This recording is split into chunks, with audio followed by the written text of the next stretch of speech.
vamos a continuar con la segunda sesión de este día, que lleva por título Arquitectura Escolar en el Sur y Sureste de México. Y pues es una mesa muy nutrida, tendremos 4 presentaciones y vamos a iniciar con la de Elvia María González Canto, que se titula La transformación hacia el esquema moderno de los edificios escolares en Mérida y Progreso, Yucatán. Adelante. Muchas gracias, pues muy buenos días. De nuevo, pues, les digo que me da muchísimo gusto ver a tantos amigos y alumnos y colegas que nos apasiona este tema. Y bueno, pues voy a dar inicio, hice un ajuste al nombre porque resulta ser que a la hora de desarrollarlo como que vi que le hacía falta algo, ¿no? Y bueno, pues puse edificios escolares en Yucatán.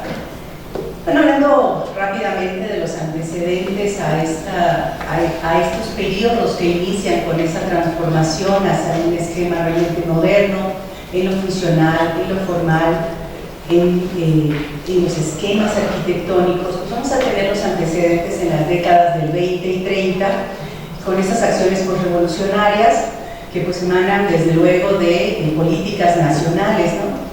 Y donde vamos a ver que los cambios fundamentalmente van a ser formales, porque los esquemas van a seguir con esas pervivencias de patio, ¿no? Y de la década de los 20 pues, sobresale la escuela modelo de Carlos Castillo Montes de Oca, que bueno, se va a remodelar a raíz de que se va a hacer la prolongación del Paseo de Montejo y ellos se ven obligados porque pasaba por encima de la escuela y hace este neocolonial, ¿no? De esta misma década del 29 tenemos la escuela Plutarco Elías Calles, que es del ingeniero Alfredo Medina Vidiella y que es el equipamiento que le otorga al conjunto habitacional del reparto Dolores Patrón, y bueno, que es una iniciativa del gobierno que tenía estos equipamientos. Y desde luego, del 38 al 40 vamos a tener un edificio paradigmático, que es el edificio central de la UIA, Universidad Autónoma de Yucatán, también obra de Carlos Castillo Montes de Oca. De estas décadas se han identificado estos edificios en algunas poblaciones, como son el Tecó y el Tzizantún, donde pues hay un cambio en la fisonomía realmente formal hacia el Art Deco. Sin embargo, si observamos la imagen, la segunda imagen, la escuela de Tzizantún, llamada 20 de noviembre, podemos observar algo que es interesante y que ya presenta una apertura en las ventanas, en el tamaño de los vanos, ¿no? Y eso nos habla de que, bueno, ya había empezado a haber alguna conciencia hacia algunos aspectos que eran fundamentales, que tienen que ver con nuestro clima. Bueno, este equipamiento educativo que va a tener estos cambios, que va a transitar del 40 al 70, pues está inmerso en una serie de factores políticos y económicos. Y aquí voy a señalar 3 de manera muy ligera, sin entrar a mucho detalle. Bueno, pues en los programas nacionales se inscriben pues, en los llamados proyectos de unidad nacional, que se van a dar del 40 al 58, el plan de 11 años para la expansión y mejoramiento de la educación primaria, que va del 59 al 70, y el proyecto de educación técnica inmerso en las décadas anteriormente mencionadas, pero para nosotros en Yucatán llega hasta los 60. Si bien ya se acaba de mencionar, hay una publicación maravillosa de cuando CAPS empieza, desde el 44, 45, y bueno, evidentemente empezó antes, bueno, sí, es cuando comienza en el 44, son los antecedentes. A nosotros eso nos va a llegar hasta la década de los 60. Y bueno, ¿qué es lo que ocurre en esta primera década? Es un periodo de los 40 con este gobernador, es un periodo muy afortunado para Yucatán, del 42 al 46, porque es un periodo de economía de guerra en donde Estados Unidos pues, le falta, con una falta de comunicación con África y Asia, pues de nuevo le va a comprar a Yucatán, a México y a Yucatán, particularmente el Enequén, y tenemos una economía boyante durante esos años. Y esto da pie a la construcción de varias escuelas, edificios escolares, en este periodo específicamente de los 40. Y particularmente en el puerto de Progreso, pues va a haber otro detonante, que se va a construir el nuevo muelle fiscal, y con ello pues entenderíamos de esta manera que se quiere dotar de otros equipamientos al que era el puerto del estado, ¿no? Y en este contexto vamos a tener el primer centro escolar Felipe Carrillo Puerto en 1945, construcción de escuelas en el Puerto de Progreso con un lenguaje diferente, resultado de este programa nacional, fundación de los jardines de niños, anexos, que eso se van a hacer anexos a las escuelas primarias de Mérida. Esto se va a derivar de la política del gobierno de regresar al Estado la educación de preescolar y de los infantes, ¿no? Y la edificación de edificios escolares en diferentes colonias de la ciudad. Esta imagen nos muestra pues, esos lenguajes que se van a dar en esta década, y si ustedes observan, vamos a tener un lenguaje diferente. En el Centro Escolar Felipe Carrillo Puerto hay un planteamiento, que ahorita vamos a ver más adelante, de manera somera, un planteamiento funcional y ambiental diferente, ¿no? Y lo mismo va a pasar con las dos escuelas que van a aparecer en esta década en progreso, que si bien no van a cumplir con algunos aspectos, fundamentalmente los ambientales, sí de alguna manera o de muchas formas está utilizando un lenguaje moderno. Vemos la simplicidad de las formas, la ventana corrida, como la Candelaria Luz Patrón, aunque del otro lado, vamos a ver un poquito más, no haya una congruencia. Y por otro lado vamos a tener, pues sí, dentro del programa Proconstrucción de Escuelas, todas estas otras escuelas que van a donar los empresarios, porque este programa Proconstrucción van a ser en alianza entre la iniciativa privada y el gobierno. Y así vamos a tener escuelas pues, muy convencionales, como la Alianza de Camioneros de Yucatán, pero vamos a tener algunas de CO, como la Albino J. López, una serie de edificios escolares como el Benito Juárez, se hicieron 17 en DECO igual, pero, y bueno, por supuesto la Aaron Trujillo, y también del mismo Amabilis, que ya anteriormente en el 45 nos había hecho un esquema moderno, pues va a regresar a un esquema ciertamente pues muy convencional, con un gran vestíbulo, salones a los lados y formas neocoloniales. Y esto se lo hemos visto en otras ocasiones, a petición de sus clientes que donan esta escuela, que es la Unión de Productores Químicos. De tal modo que en esta década vamos a ver claramente dos tendencias. En Mérida, con el Centro Escolar Felipe Carrillo Puerto, una propuesta nueva, una propuesta funcionalista, esquemas longitudinales con pasillos que conectan las diferentes áreas, en algunos casos protegiendo el sur, tiene algunos detalles el Centro Escolar Felipe Carrillo Puerto, pero en lo general cumple con algunos aspectos fundamentales en el tamaño por la ventilación, la iluminación, etc. Y por otro lado, con la Candelaria Luz Patrón, pues vamos a ver que si bien esta fachada es norte, si bien es norte y pone una ventana corrida al norte, vamos a ver que al sur, pues si bien tiene un corredor, ya las ventanas son muy chiquitas, ¿no? O sea, ya no hay esa apertura que sí la tiene el Centro Escolar Felipe Carrillo Puerto. Y por otro lado, pues son los lenguajes del nacionalismo con esquemas muy tradicionales y muy pobres, como pueden mostrar estas mismas imágenes en este DECO de la Albino J. López o en este neocolonial de la Aaron Trujillo, ¿no? Y aquí muestro someramente, esto no lo voy a tocar mucho porque ahorita viene Marco Aurelio que va a hablar de ello, el Centro Escolar Felipe Carrillo Puerto, con un esquema muy amplio, muy complejo y muy interesante, en donde vemos evidentemente un lenguaje pues, moderno, las volúmenes longitudinales, la horizontalidad, la conexión entre volúmenes, el tipo de ventana, en fin. Y por otro lado, pues ya viéndolos un poquito más a detalle, vamos a ver estos esquemas que son muy pobres, que no aportan mayor confort, ni en lo funcional, ni en lo climático, porque es muy importante para nosotros, ¿no? Y un análisis que empecé, que no lo he terminado, es en la funcionalidad de los salones en relación a las ventanas, la altura, pero es fácil ver que pues esto no cumple con esos requerimientos mínimos, ¿no? Por otro lado, en progreso vamos a tener estas, en donde hay un primer intento, sin embargo, tiene todavía muchos problemas, estos esquemas que son en forma de patio en C, evidentemente en algún momento cumplen con la orientación norte-sur, pero en algunos momentos pues ya no cumplen, ¿no? La década de los 50 va a ser ese camino hacia la modernización arquitectónica, en donde pues ya se acabó ese boom de los 40 del ENEQEM y hay una inversión del gobierno limitada en escuelas para la ciudad de Mérida, ¿no? Sin embargo, hay un auge en la construcción de escuelas de la iniciativa privada para personas de alto poder adquisitivo y destaca la de las órdenes religiosas, y entre ellas el Colegio Montejo, el Teresiano, el Mérida, etc., ¿no? Y por otro lado, que eso es interesante, se van a seguir haciendo este equipamiento en progreso, en donde, bueno, vamos a encontrar allá una congruencia mayor que en las que habíamos visto anteriormente, ¿no? Esta tabla nos va a mostrar, bueno, metí una escuela de Canacín de 1950 a 52, en donde de nuevo vemos, es un deco sencillo, en donde vemos, bueno, este esquema en forma de patio en L, que evidentemente el norte lo tiene arriba, o sea, puede tener ventilación adecuada e iluminación en la fachada principal, pero no así en el cuerpo lateral, que es el cuerpo de los salones, ¿no?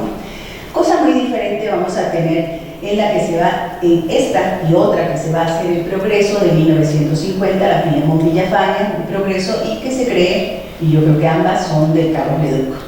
Entonces vamos a ver ya que hay una congruencia entre la funcionalidad, son esquemas lineales, como pueden ver ustedes, son esquemas lineales en donde se accede a los salones y la orientación es hacia el norte y hacia el sur protegido de la circulación con un corredor para proteger de esa orientación que, si bien tiene viento, es inclemente en la tarde, ¿no? Y por otro lado, el Colegio Montejo de los Hermanos Maristas, obra de dos ingenieros y que tiene una gran congruencia, y hay así, son esquemas longitudinales paralelos y que se articulan con esos pasillos distribuidores pues, tan funcionalistas como tenemos en diferentes lados.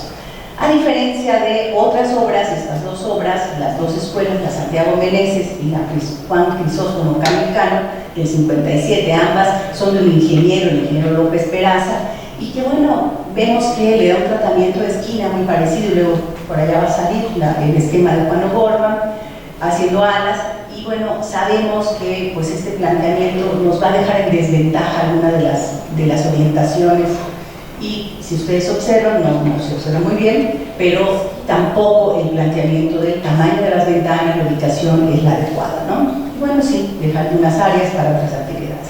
Estos son los esquemas de las escuelas de Progreso, la Escuela Maniobras Marítimas y la Filemón Villafaña, que yo creo que ambas son de Carlos Leduc por la similitud en algunos aspectos, en donde evidentemente hay una conciencia climática y una conciencia funcional y también formal. En Mérida, aquí vemos el Colegio Montejo, que de igual modo, bueno, tiene estas formas sencillas, simples, con obviamente el uso del concreto armado, las columnas y una gran funcionalidad. Acá pueden ver las ventanas, todas estas ventanas dan al norte y todos los pasillos dan al sur. Y si ustedes observan las dos escuelas, la Meneses y la Camilcano, pues se parece mucho a aquel esquema que ya sacaron una planta muy bonita hace un ratito del esquema de Juan O'Gorman en la esquina, que bueno, pues para nosotros no nos funciona, o sea, sí es cierto, está respondiendo a la esquina, pero no nos funciona por cuestiones climáticas, y se tendría que dar una respuesta diferente y no hacer las dos fachadas simétricas, ¿no? Finalmente llegamos a la década de los 60, donde aparece el CAPSE y la estandarización, y va a aparecer con nosotros con la introducción de la enseñanza tecnológica al Estado.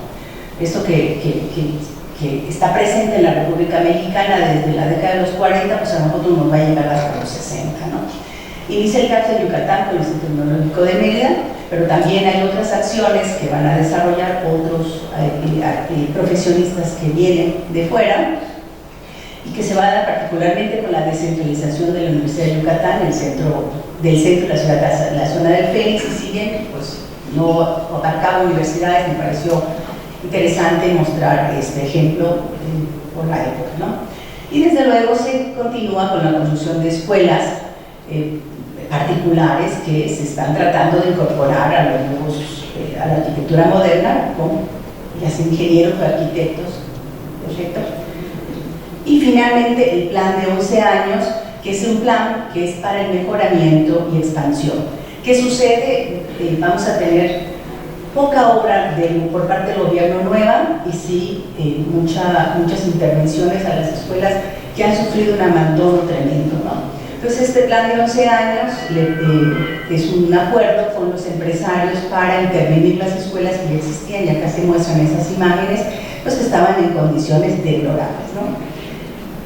En relación al Instituto Tecnológico de Mérida, con esto se introduce esta educación técnica, pues este es proyecto de los ingenieros Álvaro Ponce y Ulises González, los ingenieros que hacen el proyecto del Colegio Montejo, y con ello vemos pues una congruencia, ¿no? Esta es una fachada poniente que posteriormente se cierra con piedra, porque pues aún la celosía en su muro cortina para el trópico, pues entenderíamos que sería muy amable para nosotros, pero no lo es, ¿no? Nuestro clima es bastante inclemente. Finalmente se le retira esa celosía y se le pone un muro de piedra, y vamos a ver las ventanas en lo alto que permitían el cruce de la circulación.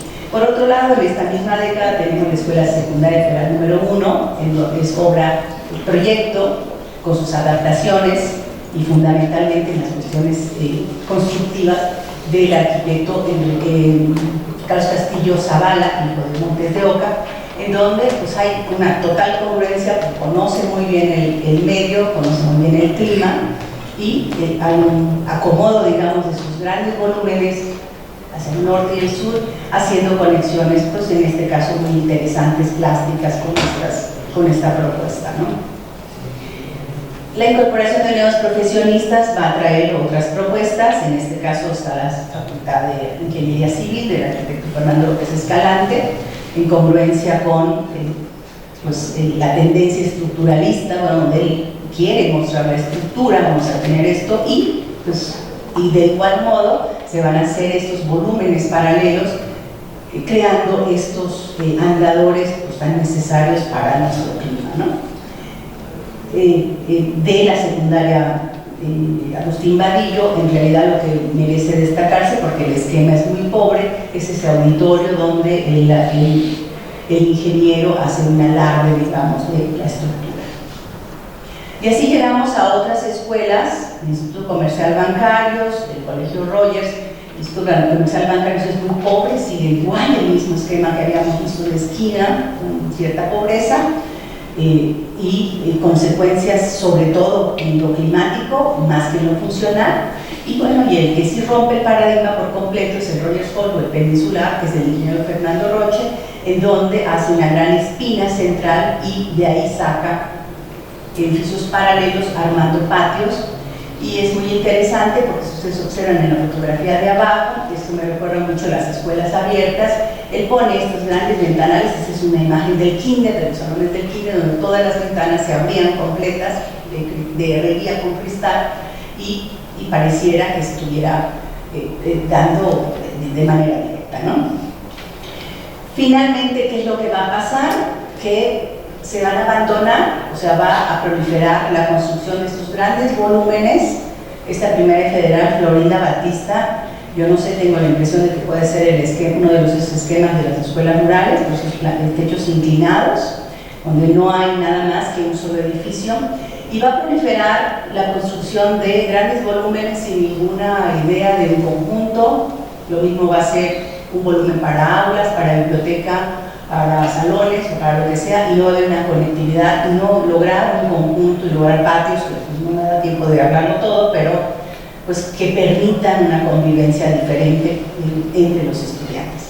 Finalmente vamos a ver, hay algo que es muy interesante observar acá, y observamos que en todas las décadas los esquemas que predominan y que finalmente hacen aportaciones o hicieron aportaciones a esta arquitectura moderna, pues tienen un autor detrás, ¿no? Creo que las habilidades del proyectista pues son muy importantes, fueron muy importantes, eso lo vemos en el Centro Escolar de Carrillo Puerto, luego en las obras de Progreso, en el Colegio Montejo de los ingenieros González, Ponce y se me fue el nombre, los ingenieros, y la Facultad de Ingeniería en el 62, los mismos ingenieros, en el 64 Carlos Castillo, y en el Colegio Peninsular el ingeniero Fernando Roche. Entonces vamos a ver, con esto les cierro, este es un pequeño, digamos, resumen, en donde trato de mostrar que en los hallazgos encontrados pues hay una mayor congruencia con los aspectos climáticos, con los aspectos funcionales, con los aspectos constructivos, incluso con la riqueza, digamos, de los volúmenes, como dice el lenguaje moderno, en estas obras, no así en otras que le siguen el paso, ¿no? Y bueno, pues eso sería todo. Muchas gracias.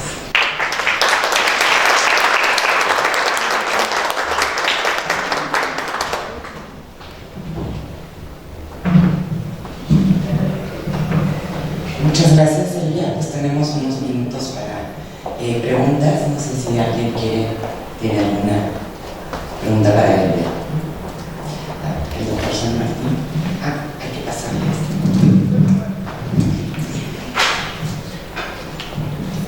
Gracias, muchas gracias, Elvia. Siempre aprende uno mucho de lo que tú muestras.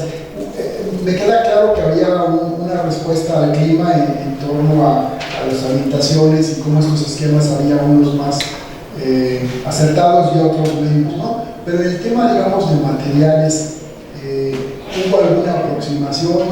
Allá en la península de Yucatán hay cierto tipo de calcárea, cierto tipo de maderas, en fin, ¿hubo o no, o era ahora cualquier tipo de madera, o si hay una aproximación a los lenguajes, a los materiales locales? Pues en realidad, bueno, va a predominar el concreto armado, digamos hablando de losas, en columnas también, en algunas son muy pocas donde está presente la estructura metálica. Y bueno, pues con excepción de Rogers, que tiene una fachada de granito, o el tecnológico que tenía esta celosía, Carlos Castillo tiene como barandales, son unas especies de cilindros hechos de concreto que los cambian luego y les ponen aluminio, pero fundamentalmente son esos los materiales, no hay utilización de la madera, nosotros no tenemos madera como tal. En ventanas, por ejemplo, por supuesto, en las del Progreso sí son de madera, esas ventanas son de madera. Posteriormente pues van a cambiar aluminio, y herrería. En Mérida sí se utilizaba mucho la herrería, lo que permitía además, en el caso por ejemplo del Rogers, una apertura del 100% para meter la iluminación y la ventilación sobre todo, ¿no? Perdón mi ignorancia, pero cuando vi las imágenes del arquitecto Amabilis, me quedé pensando si se trata de Max Amabilis o Manuel. Porque hay este cambio, primero está el centro Felipe Carrillo Puerto, funcionalista, y luego como que hay un regreso hacia el Art Deco, en la lámina de inicio. Hay una escuela que es neocolonial, que bueno, se la encarga la Unión de Productores Enequeneros, y pues se hace esta obra en el colonial, ¿no? ¿El de abajo a la derecha? La de abajo, sí, la verde, sí, está. Pero estamos hablando de Max o de Manuel Amabilis. Estaba un chiquito más. Exactamente. Sí. Porque digo, la otra es de 1950, no puede ser más recién nacido más. Sí. O sea, Max trabajó en la ciudad universitaria, entonces... Sí, son ambos. Son ambos, ¿no? Ok. Y la otra pregunta que tenía es, me llamó mucho la atención la Facultad de Ingeniería, porque se parece a este esquema del Museo de Wilma Monroe. ¿De quiénes son los autores? Es Fernando López Escalante, y él es un recién egresado del Tecnológico de Monterrey. ¿López Escalante? Fernando López Escalante. Y todas sus obras tiene siempre, la estructura tiene un papel formal importante, ya sea de concreto o ya sea metálica, porque él sí utilizaba mucho metálicos. ¿Y se conserva todavía así ese edificio? Algunas partes, sobre todo el interior. Esos pasillos existen todavía, la fachada ya no, ya está muy modificada, pero sí. Bueno, muchas gracias.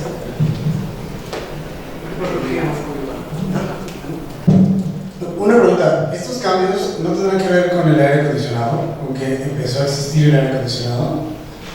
o no hay instalaciones para aire acondicionado. No. Me refiero a los más tardíos, pero... No, ni los tardíos tenían aire acondicionado. Eso va a llegar mucho después. Necesarios en este momento, ni con todas las ventanas abiertas al norte, al este, aguantamos los calores. Es una realidad. Se utilizaban ventiladores.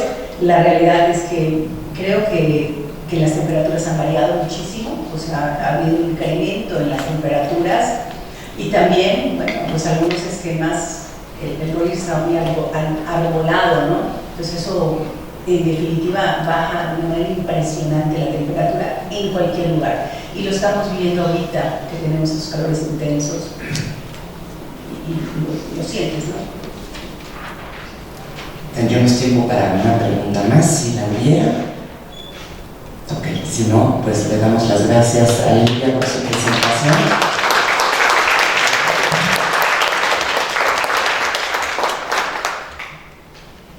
Y vamos a continuar. Permítanme un momentito. Vamos a continuar con la presentación de Manuel Ruz Vargas, quien nos va a hablar de la arquitectura funcionalista de los planteles escolares de Acapulco, edificados por el CAPSE entre 1940 y 1960.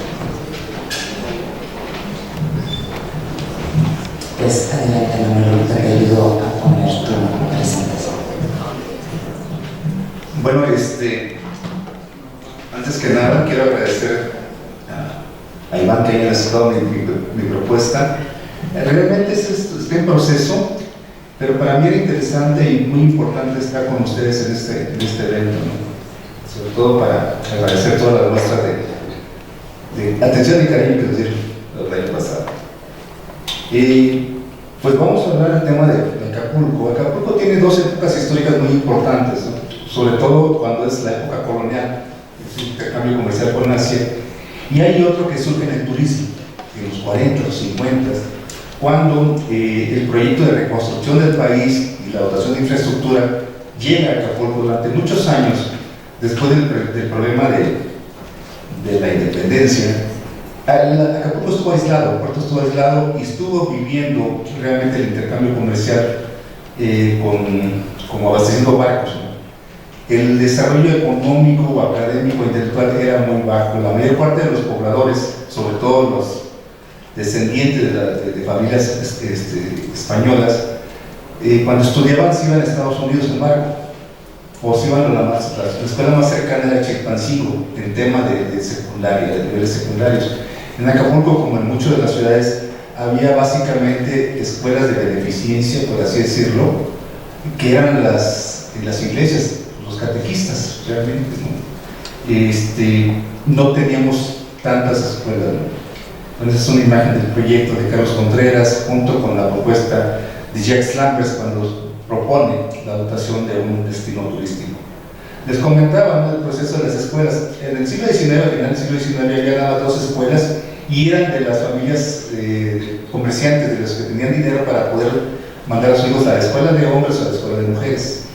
Sin embargo, cuando llega el proceso de la revolución y el intercambio, empieza a darse esa amplitud de la educación y no hay edificios adecuados para eso. Lo que se opta es por utilizar lo que son las casas. En este momento podemos ver una casa típica de Acapulco con sus espacios porticados.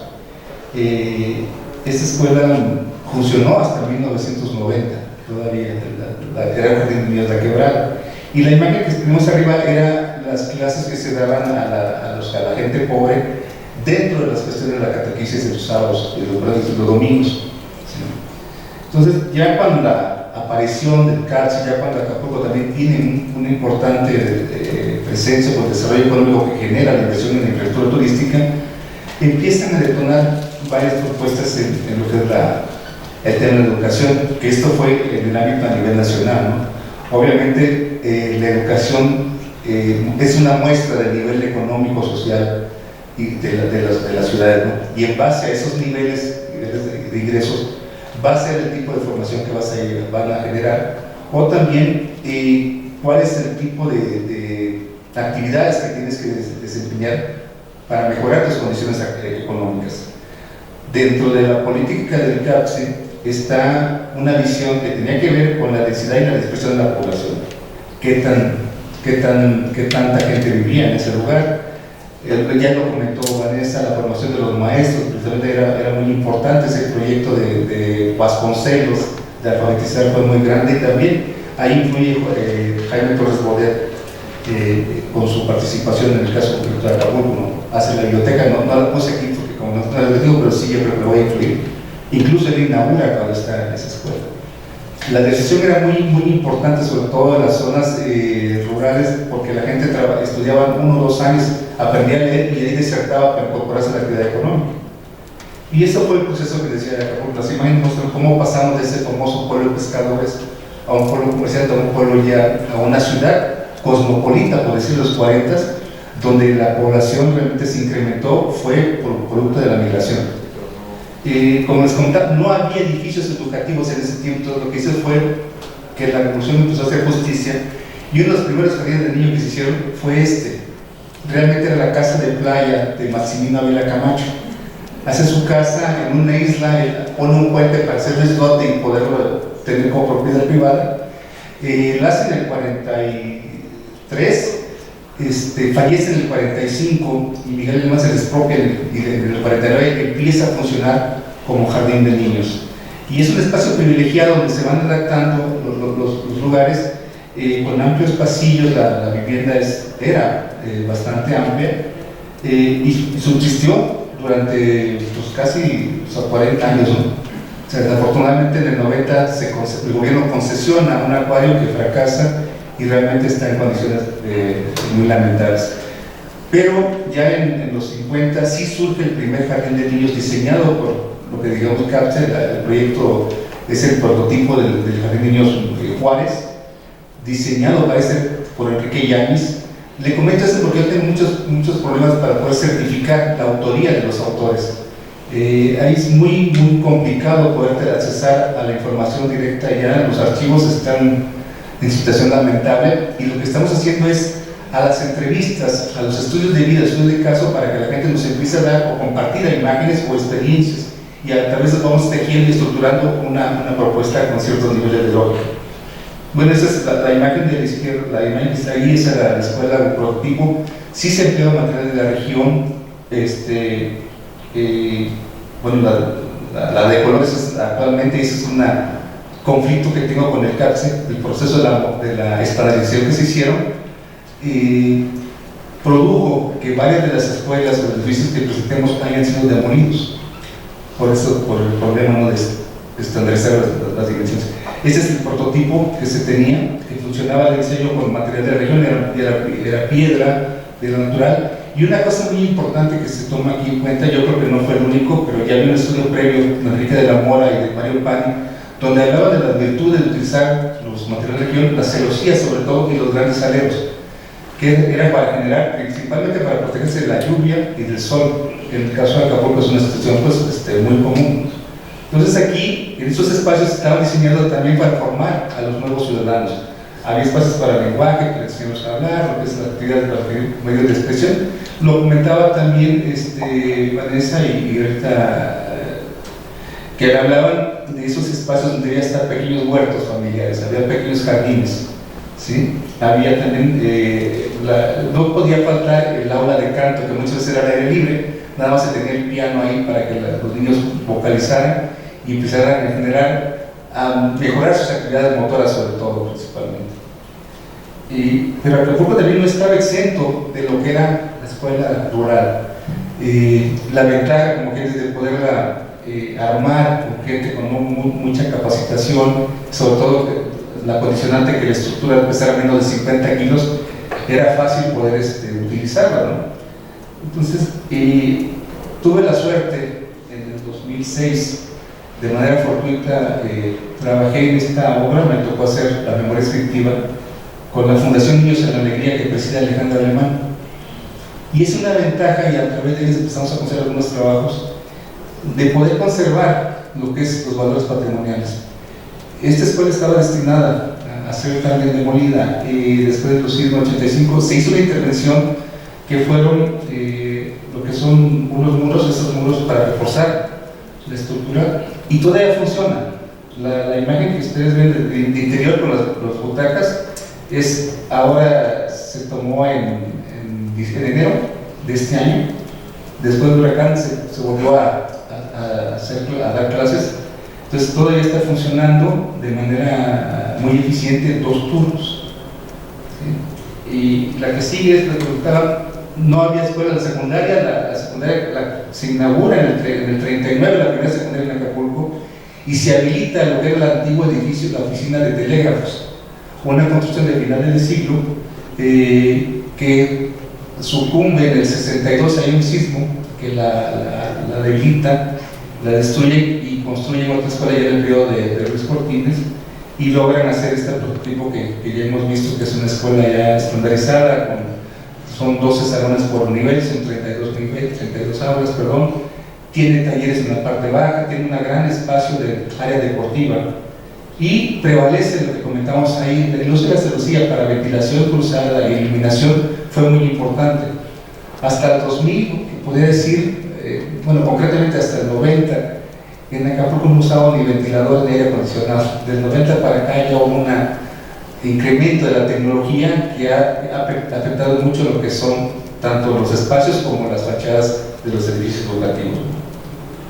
Y lo que les voy a compartir es esto, no encuentro autoría. Este es un proyecto muy interesante que está por sucumbir prácticamente, porque nada más queda un módulo de esta escuela.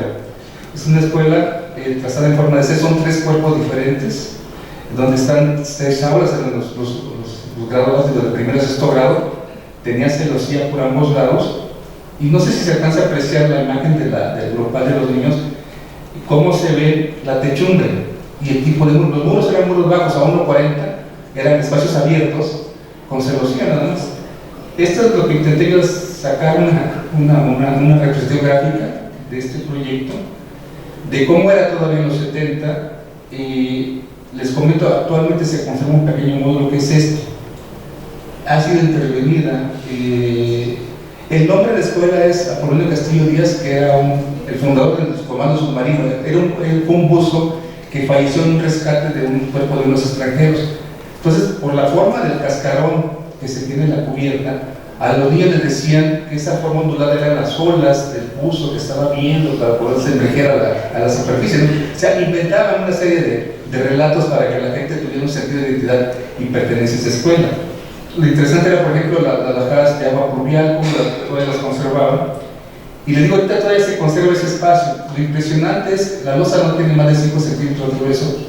Se ha engrosado actualmente porque le han puesto en cada año, le ponen capas y capas de impermeabilizante.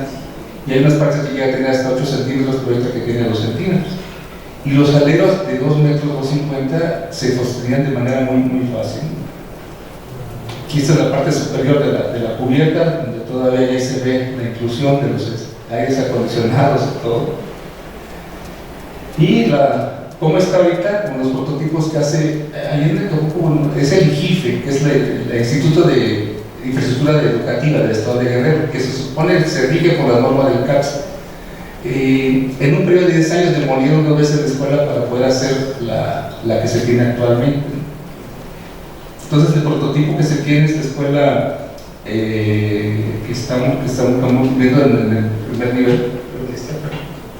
Esta acá. Esa es para los kinders, para los jardines de niños, y la otra es para las escuelas ya de primaria. Y la otra es esta crítica a lo que decía el CAPS. Había escuelas que se hicieron en los 50 y que, argumentando a los ciclones o argumentando a los temblores, las han ido demoliendo, dejando a un lado todo lo que eran esos elementos de las persianas, de las celosías, de los grandes aleros, para poder sustituir por, ahora sí, modelos estandarizados que dependen en alta medida de lo que es la tecnología, lo que es la iluminación y la ventilación natural, de un radar artificial.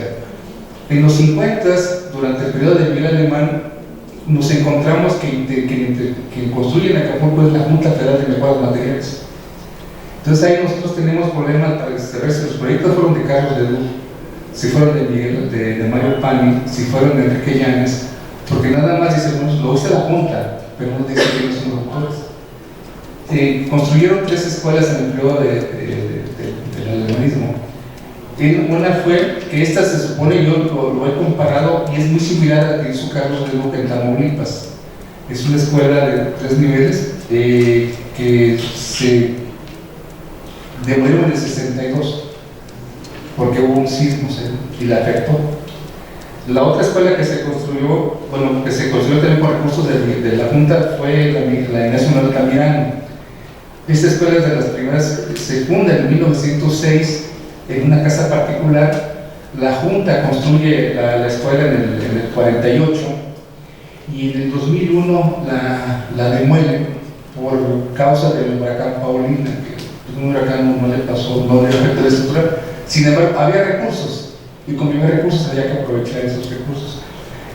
No acabé el plan, pero conseguí esto de lo que he estado recopilando con las entrevistas de los estudiantes, y es la formación de un módulo que se replica con 2 niveles.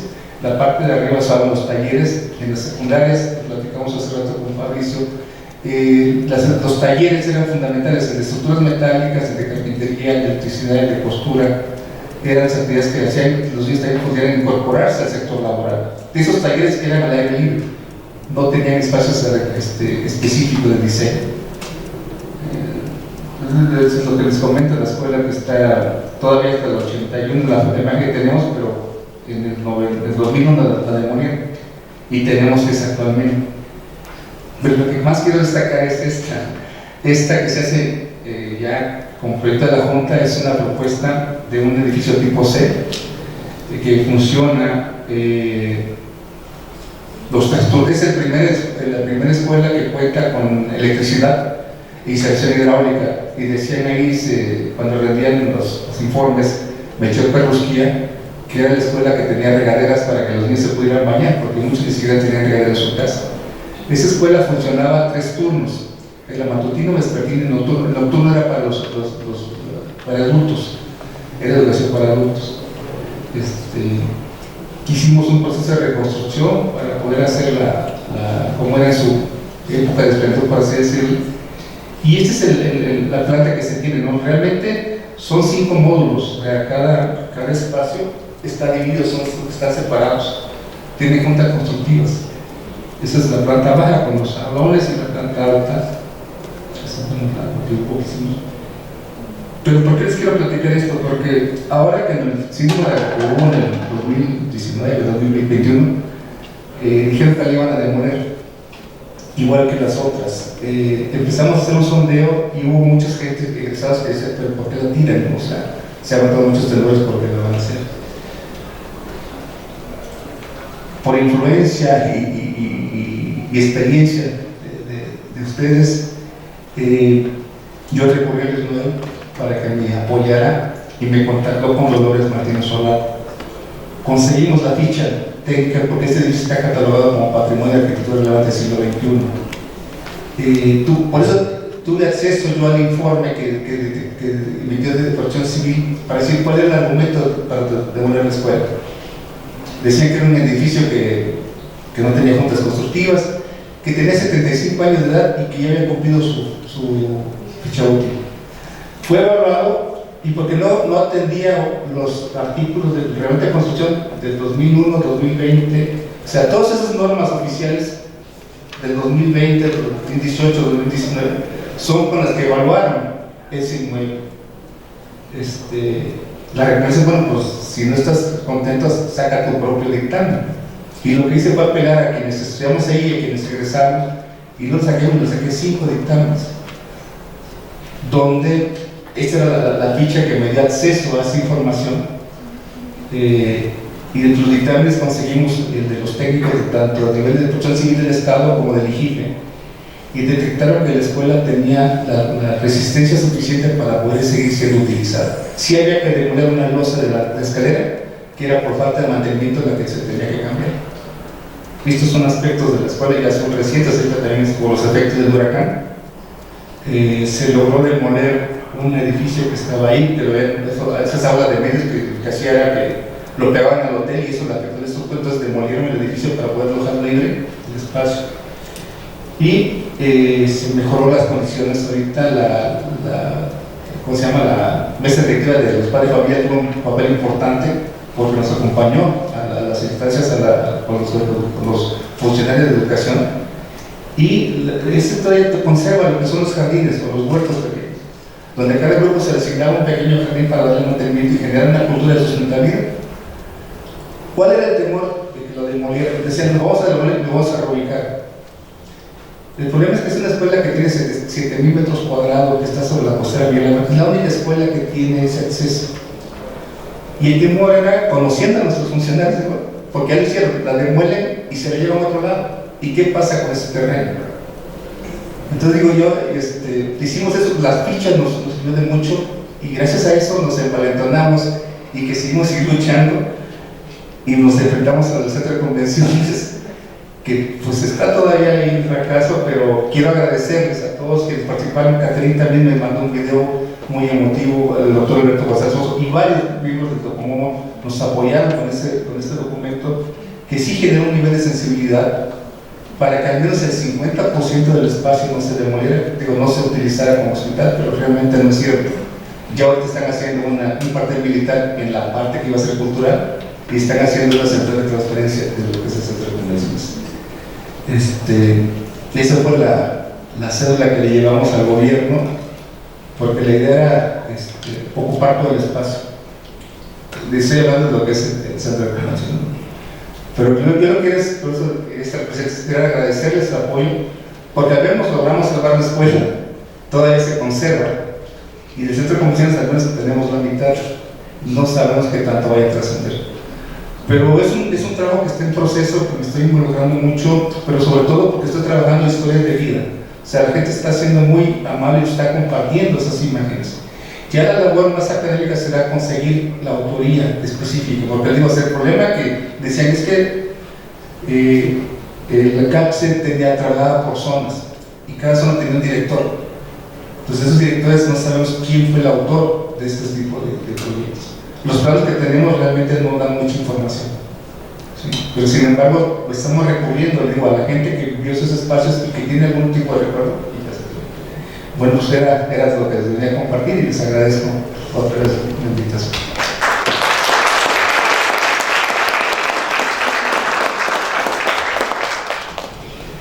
Muchas gracias, Manuel. Pues vamos a proceder a las preguntas y comentarios del público. No tengo realmente preguntas, lo que quiero es felicitarte porque nunca has dejado de estar ahí, de investigar y de defender el movimiento moderno. Y por eso para nosotros es muy importante que estés en Docomomo con nosotros. Te felicito. Gracias.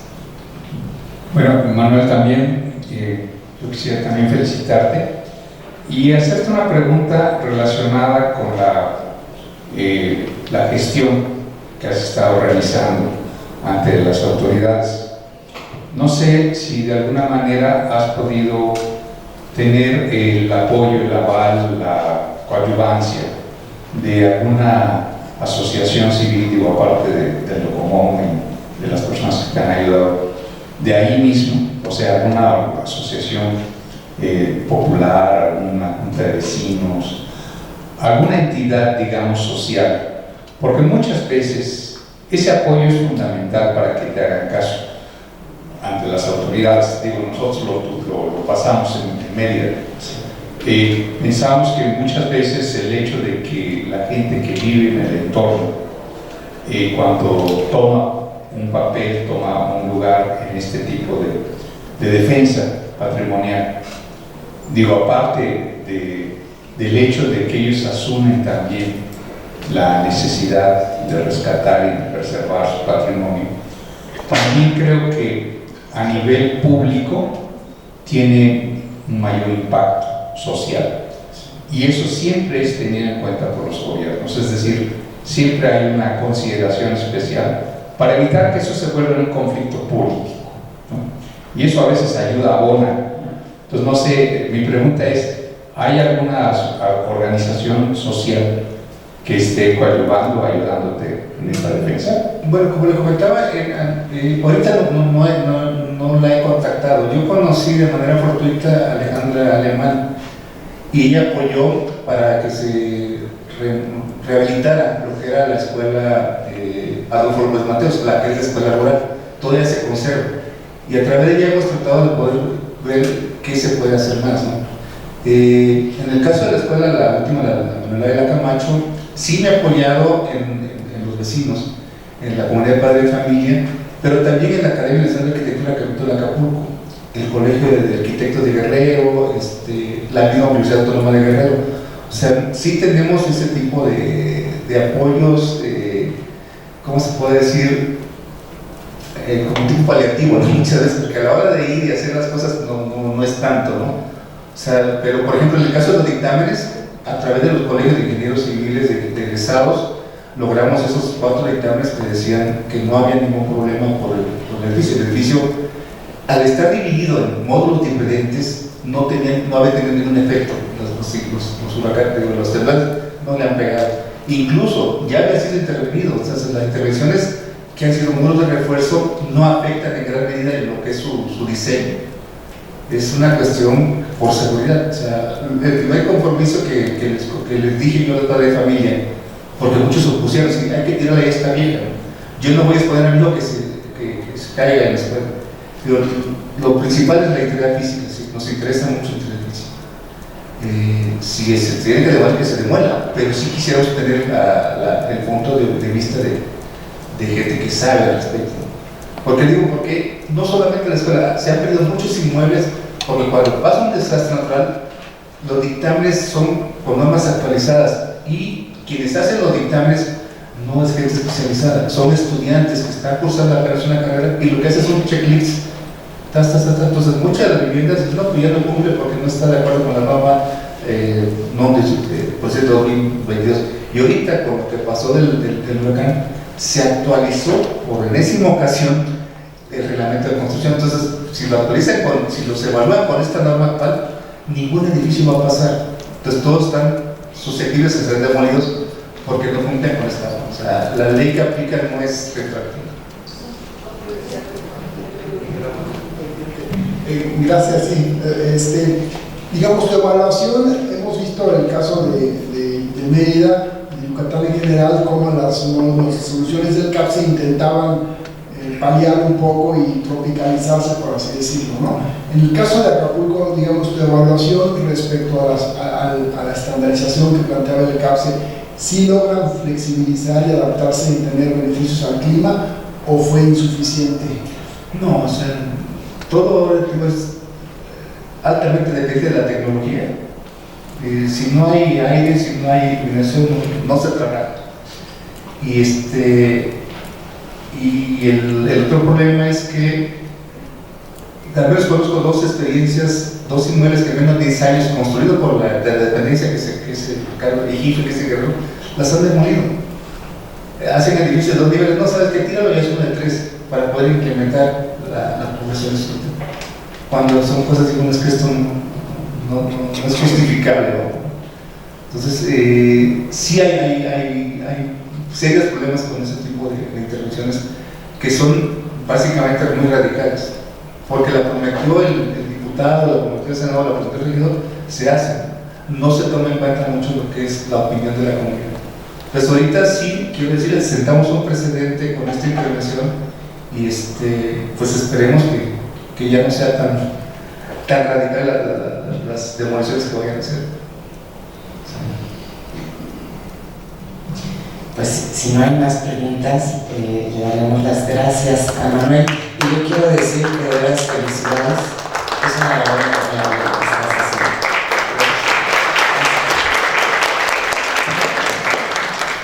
Bueno, pues vamos entonces a pasar a la tercera presentación de esta mesa, que está a cargo de Marco Díaz Güemes, quien nos va a hablar del Centro Educacional Felipe Carrillo Puerto, que ya mencionaba Elia hace un rato, ¿no?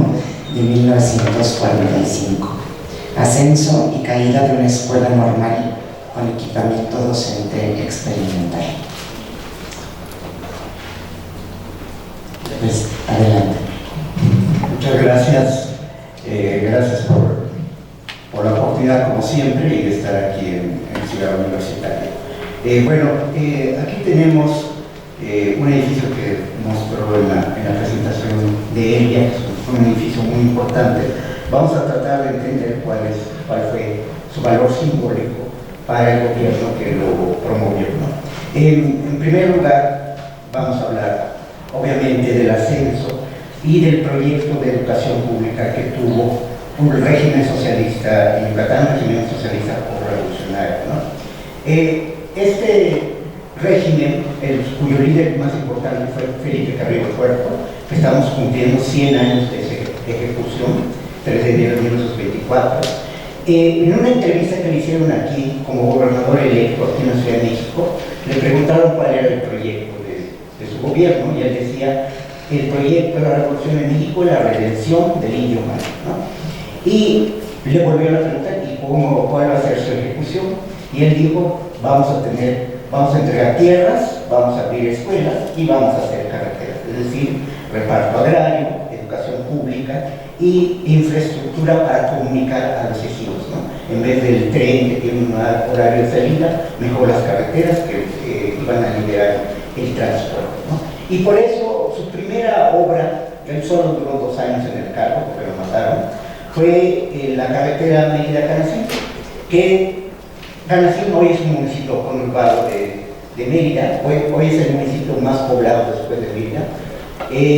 En el pueblo se hizo este parque que se llamó Parque Socialista en 1922, y en 1923 le agregaron esta escultura que hizo Leopoldo Tomassi. Y Leopoldo Tomassi hizo esta escultura que se llamó A la redención del indio maya, ¿no? Lo que había dicho en su entrevista. Y que aparece ahí, vemos a un hombre maya que se está levantando la postración con un libro en las manos, ¿no? Y este maya miraba hacia Mérida. Hoy en esta foto que hice en 2012, mira hacia el Palacio Municipal, ¿no? Porque se puso un kiosco Mexican Style en el centro del pueblo, ¿no? Obviamente el compañero Felipe no pudo abordar muy bien el tema de la educación pública, sobre todo la educación elemental. El que lo va a hacer es el siguiente gobernador electo, Álvaro Torres Díaz, que gobernó del 26 al 30, y él hace una especie de censo y empieza a poner un poco de dinero, pero toma una decisión fundamental. Carrillo Puerto quería que la educación pública la controlara directamente la Universidad Nacional del Sureste, que fundó con Vasconcelos. Pero llega Torres Díaz y dice: no, mejor dejamos a la universidad en su rumbo, y a partir de ahora la escuela normal es la que tiene que controlar o definir las políticas de la educación pública, ¿no? Y en su último informe de gobierno pues hizo esta infografía sobre la educación pública, y él hace, que ya lo había mostrado la compañera Elia, este edificio que pretendía ser modelo para las futuras escuelas, ¿no? Y que se hizo al norte de la colonia García Jiménez. Esa escuela se llamó Plutarco Elías Calles, pero luego se llamó, hoy se llama David Vivas Gómez, ¿no? Se terminó en Máxima, que así luce hoy en día, ¿no? Entonces, los años 30 son terribles en materia económica en Yucatán. Del año 30 hasta el 38 hay una pobreza muy fuerte, se dejó de vender el 50% del NG, saquen cuentas. Y entonces todo eso se recuperó, obviamente, como mencionó Elia, en la Segunda Guerra Mundial. Entonces, cuando en 1938 un gobernador crea una gran cooperativa que se llama el Gran Isidro Ingeniero, y el gobierno del Estado pasó a controlar toda la economía del NG. Por eso, cuando llega el siguiente gobernador, Ernesto Novelo Torres, él va a emprender este edificio del que vamos a hablar, y arma todo esto que ya mencionó Elia también, de hacer escuelas, edificios escolares para cada municipio, ¿no? Sobre todo en el ramo de primarias y muy en menor medida secundarias, ¿no? Y eso están hechos con juntas de mejores materiales, y luego el plan de acción que empezó en el 45, etcétera, ¿no? Entonces todo esto, es decir, vamos a tener una escuela, por fin cada municipio va a tener su propio edificio escolar. plantea un plan maestro para esta educación elemental, ¿no? Lo primero es el control de grupos y asociaciones docentes, ¿no? En los años 30 se llenó, hubo una buena cantidad de maestros que se declararon comunistas.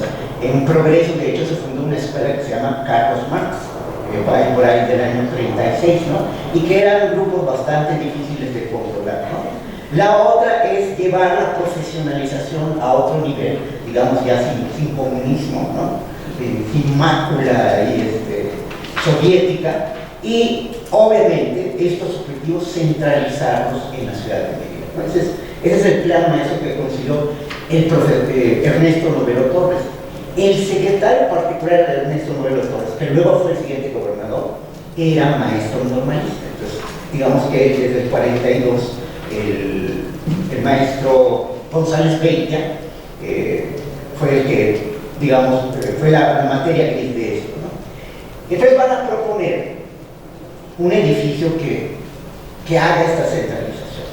Entonces, lo que ellos dicen es: debemos dotar al Estado de un centro docente de primer orden, ¿no? De un establecimiento experimental, me encanta esa palabra, establecimiento experimental, que abarcara desde el jardín de niños hasta la escuela normal, ¿no? El centro, por lo tanto, el Centro Educacional Felipe Carrillo Puerto va a comprender los siguientes organismos: el jardín de niños Dominga Canto Pastrana, la escuela primaria elemental y superior, porque iba a ser la primaria más importante, Artemio Alpizar Ruiz, todos ellos son maestros yucatecos, ¿no? Y la escuela secundaria Dr. Eduardo Sáez, que fue el primer rector de la Universidad Nacional del Sureste. Y por supuesto, la escuela normal Rodolfo Menéndez, con un curso de educadoras anexo, que es la que iba a controlar todo el edificio. Y por si fuera poco, el gobernador dijo: pues vamos a agregarle una sala de conciertos que se llamó José Jacinto Cuevas.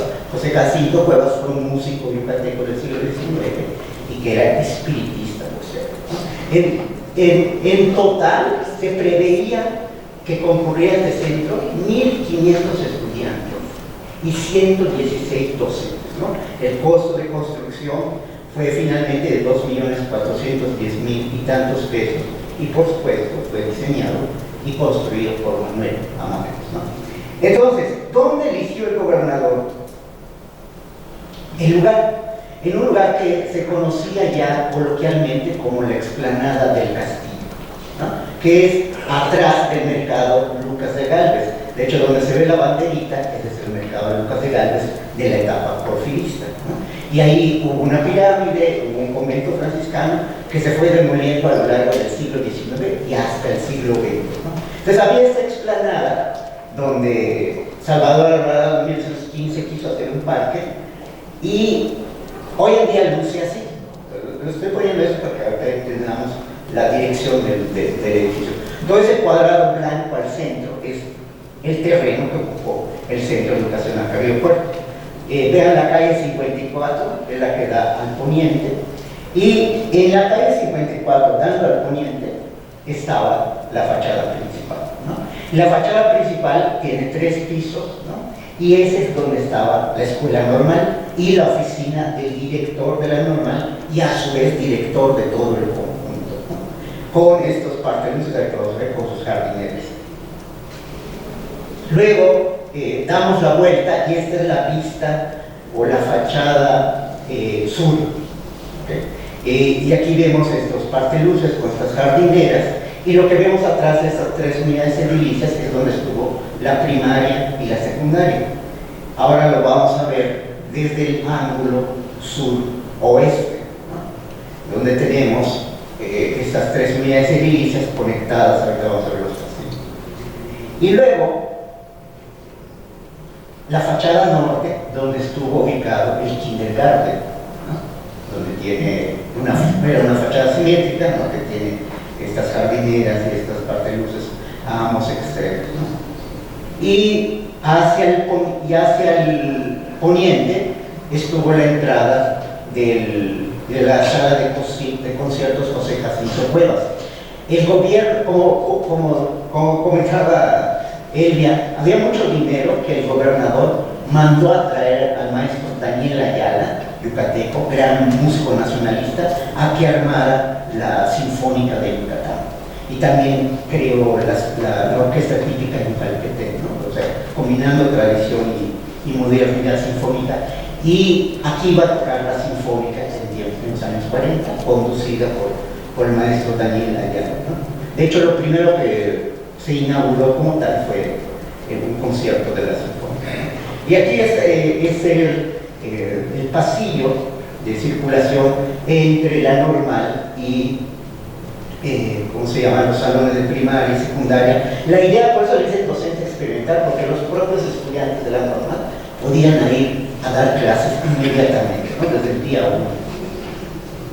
Aquí vemos otra vista de este pasillo, donde vemos que pues, todo fue de concreto armado, y luego estos pasillos en planta alta, ¿no? Que tiene la columna no adosada al muro de contención, ¿no? Luego tenemos esta otra hermosa vista, también relacionada con la secundaria y la primaria. Todas estas fotos que estamos viendo vienen en un libro que se llama Álbum Conmemorativo del Centro Educacional Felipe Carrillo Puerto, que traía fotos en color, ahorita lo vamos a ver, ¿no? Y luego el interior del kinder, que es mi parte favorita, ¿no? Donde se hizo una casa de muñecas, que es estilo neocolonial, ¿no? Ay, qué contraste tan bonito, ¿no? Y luego, ese kinder todo era interior, miren los juegos bajo techo, ¿no? Sí, hoy en día uno pasa por cualquier primaria o kinder yucateco y hay una lona fea blanca siempre, ¿no? Que no está diseñada, ¿no? Ahí vemos unos murales de Armando García Franchi. Este es el interior de la sala de conciertos José Jacinto Cuevas. Esta es por las butacas, ¿no? con doble platea, por así decirlo. Y luego vean la calidad de los baños también. Los ingleses diciendo que inventaron el brutalismo, miren qué chulada tenemos. En el 45 allí, ¿no? Y bueno, aquí vienen las fotos a color. Entonces era tan simbólico que iba a tener dos tipos de murales, ¿no? Los murales del kinder hechos por Armando García Franchi y los murales políticos hechos por Miguel Zapp. Miguel Zapp era un chico que cortaba pencas de níquel, vieron que tenía talento y lo mandaron aquí a Ciudad de México, y aquí a Ciudad de México hizo murales en varios mercados en los años 30, ¿no? Entonces lo volvieron a llamar para que hiciera los murales políticos. Pero esos son los de García Franchi, ¿no? En el área del kinder, miren ahí el hermoso flamingo. Y estos son los murales de Miguel Zapp, ¿no? Que era portador de pencas de níquel, ¿no? Y trabajó aquí en la Ciudad de México, seguramente conoció a los grandes muralistas, ¿no? Tenemos, por ejemplo, aquí vuelve a aparecer la institución más importante o revolucionaria en Yucatán, que fue el Partido Socialista del Sureste, ¿no? Y que en esa época, como decía un maestro, hasta los empresarios tenían su carnet del Partido Socialista. Vean la calidad del trabajo. Y me encanta este mural. Estos murales políticos estaban en el área de la escuela normal, es decir, entrando al edificio. Y aquí al Carrillo Puerto leyendo la Constitución, porque Carrillo Puerto sabía hablar maya y les traducía la Constitución al pueblo campesino, ¿no? Y bueno, en ese libro, pues ahí hablan de que en una explanada que tuvo un pasado colonial, ruinoso, vestigio de los tiempos, se levanta imponente un símbolo magnífico, ¿no? Así le están diciendo a este centro de educación. Pero, perfecto.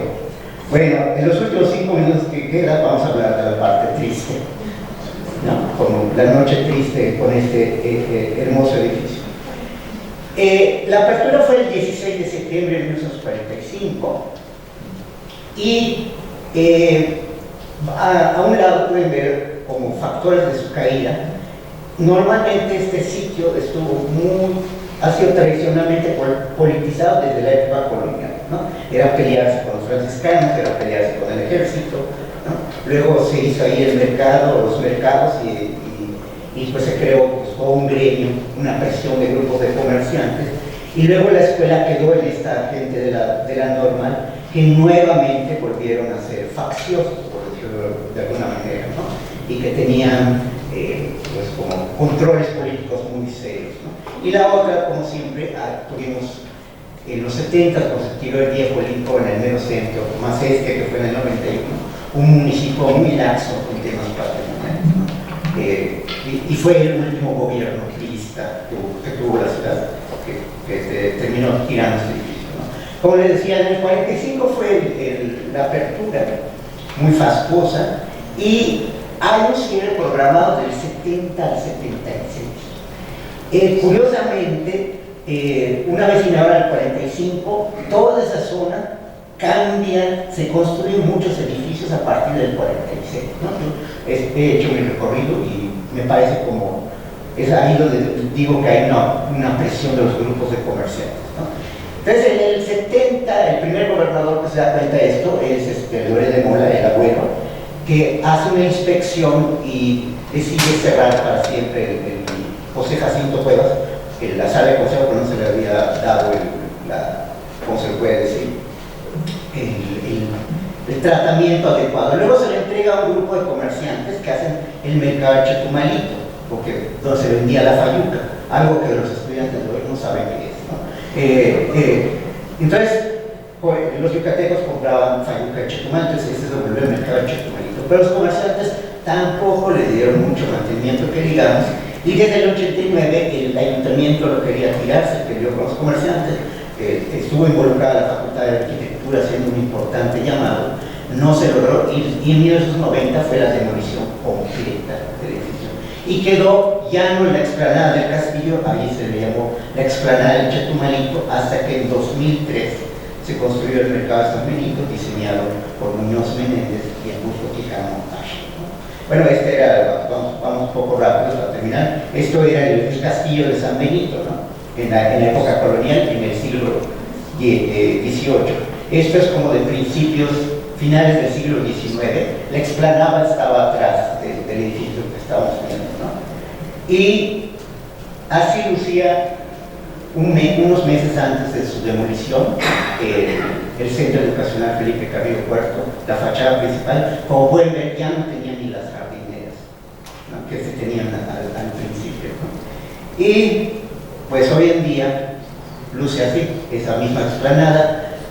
Del lado izquierdo tenemos la fachada, lo que fue la fachada principal, y del lado derecho tenemos la fachada norte, donde estuvo el hermoso kinder, ¿no?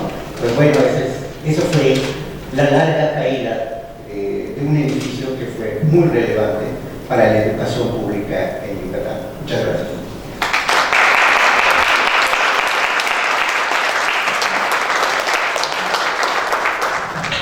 Muchas gracias, Marco.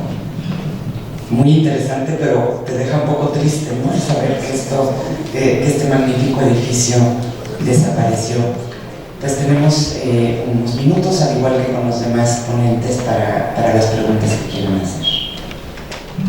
A ver, alguien tiene que comenzar. Comencemos. No, yo solo quiero preguntarte, ¿de dónde sacaste tantas fotos? O sea, la ponencia es muy buena, te felicito. Gracias. Algo conocíamos, creo que nos has aportado mucho más ahora, que está muy bien armada, pero ¿de dónde sacaste tantas fotos? Esto pregunta una investigadora a una investigadora. Ayuda mucho hoy en día las redes sociales. Hay mucha gente que comparte imágenes en Facebook, ¿no? En Facebook hay como una página de Yucatán histórico, Mérida histórico, ¿no? Traté de usar, hay unos que suben imágenes y les ponen su, ¿cómo se llama? Ajá, su sello, y es así como, es patrimonio, las fotos también son patrimoniales, ¿no? Entonces, eso fue, los he juntado, digamos, con el tiempo, ¿no? Para tenerlos por cualquier cosa. La parte, las fotos de blanco y negro y los murales de color, es un libro que se llama El álbum conmemorativo del Centro Educacional Felipe Carrillo Puerto, ¿no? Tenían el buen gusto a veces de hacer álbumes, en este caso. Ese hay que ir a la hemeroteca allá en Yucatán y pedirlo para que le tomen.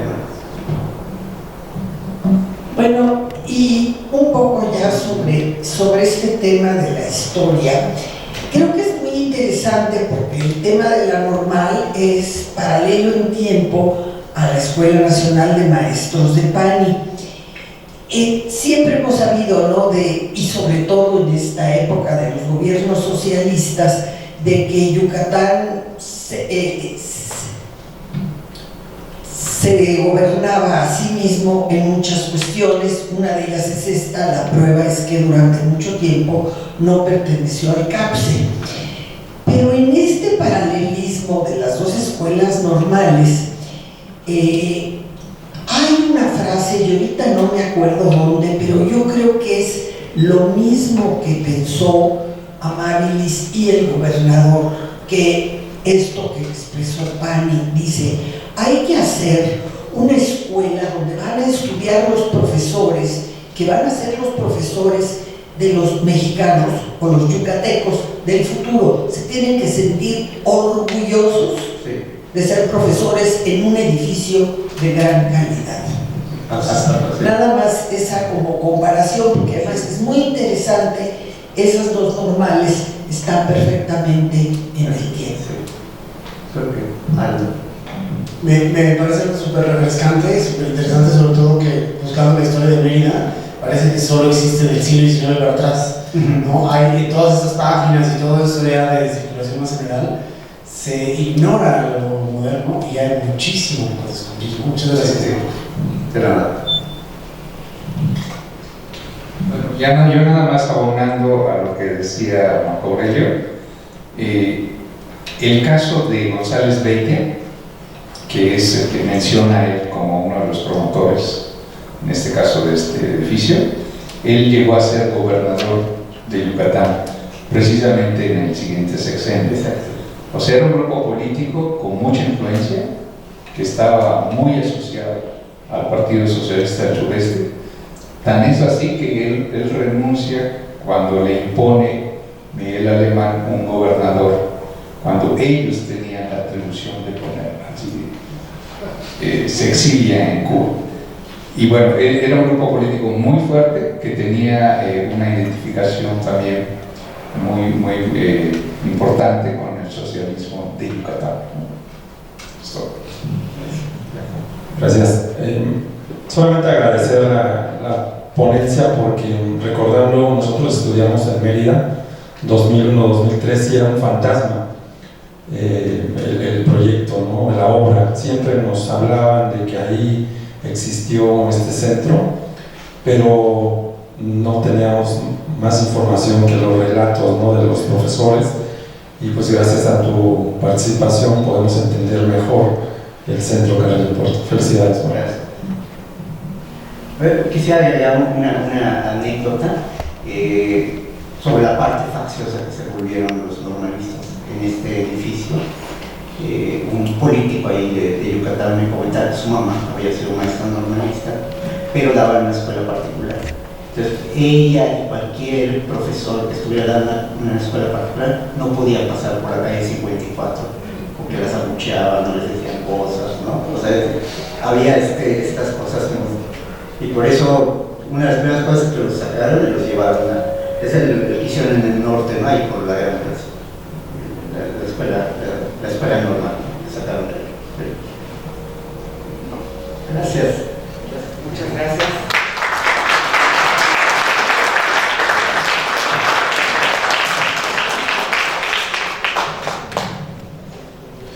Pues muchas gracias a todos también por ajustarse a los tiempos, porque la verdad vamos muy bien, hasta nos van a sobrar unos minutos. Y ahora pasaremos entonces a la última presentación de esta mesa, que expondrá Fabricio Lázaro Villaverde, con el título de la arquitectura escolar moderna y rural en Oaxaca, lo vernáculo y el prototipo de las escuelas de San Jerónimo Tlacochahuaya y San Pablo de Latao. Adelante. Muchas gracias, Gaby. Pues muchas gracias por la aceptación a presentar este avance de investigación. Ahora vamos a hablar, ya hemos visto estos grandes núcleos escolares, proyectos, pero les propongo situarnos en la escala reducida, ¿no?, del ámbito rural, que en Oaxaca es un escenario dominante. Les propongo dos historias de la educación rural en Oaxaca a través de la arquitectura del siglo XX. Y pues como sabemos, Oaxaca tiene esta complejidad de territorio, social, política, económica. La dispersión obviamente es un tema fundamental, la dispersión de las poblaciones, y en esta imagen podemos resumir dos cosas. Uno, cómo era la realidad del entorno en el que la escuela rural va a aparecer en Oaxaca. Obviamente responde también a este ideal vasconcelista de que la escuela como equipamiento tiene que transformarse en su fisonomía, en sus condiciones, pues para que el hombre, el niño, la niña que estén dentro de este espacio logre esa transformación. Una de las primeras aproximaciones que tuvimos fue hace 6 años, que ustedes lo vieron, y lo quiero recordar por esta razón, que es parte de la problemática de la investigación en la que estamos, que dentro de la bibliografía que se encontró y se consultó, en esta en particular nos llamaba la atención esa imagen que estoy señalando ahí. Se habla de que existió una escuela rural en Oaxaca. Ese es el único testimonio que hay. Esto significa un problema para los que investigamos la condición rural, porque los archivos no están, ¿no?, han desaparecido o están en otros lados. Esto nos obligó a pensar qué hacer al respecto. El año pasado tuvimos la oportunidad de visitar el IFE y tratar de dialogar con los funcionarios, y nos encontramos con el arquitecto Alejandro Niebla Rosales, que tiene más de 50 años trabajando y tiene una historia de vida muy interesante al respecto de su cercanía con los proyectos, ¿no?, y con los escasos archivos que tiene y que pudimos consultar. Creo que también es importante ahí notar o señalar la participación constante de Edith Cota en esta colaboración de investigación. Pero bueno, en estos archivos también pues, nos facilitaron estas reproducciones de lo que ya se ha dicho demasiado, pues vuelve al mismo tema, ¿no? Es un aula rural en Oaxaca, y es todo lo que se podía encontrar, lo mismo en Arquitectura México, pero dentro aparece la misma imagen. Entonces nos habla de que pues, la imagen se ocupó en distintos medios, pero puntualizando sobre esta imagen, cuando nos dice nuevo tipo de escuela rural en Oaxaca, está celebrando que está en la capital, o sea, en la capital. Y esto es un problema, porque evidentemente esto no está en la capital. Obviamente había que hacer un esfuerzo de ubicación, no hay tantos elementos, hay ahí un contexto de arquitectura religiosa que era como el índice de búsqueda. Pero si estamos hablando de Oaxaca, en un territorio amplio y con arquitectura del siglo XVI, XVII, XVIII, pues esto se complejizaba más.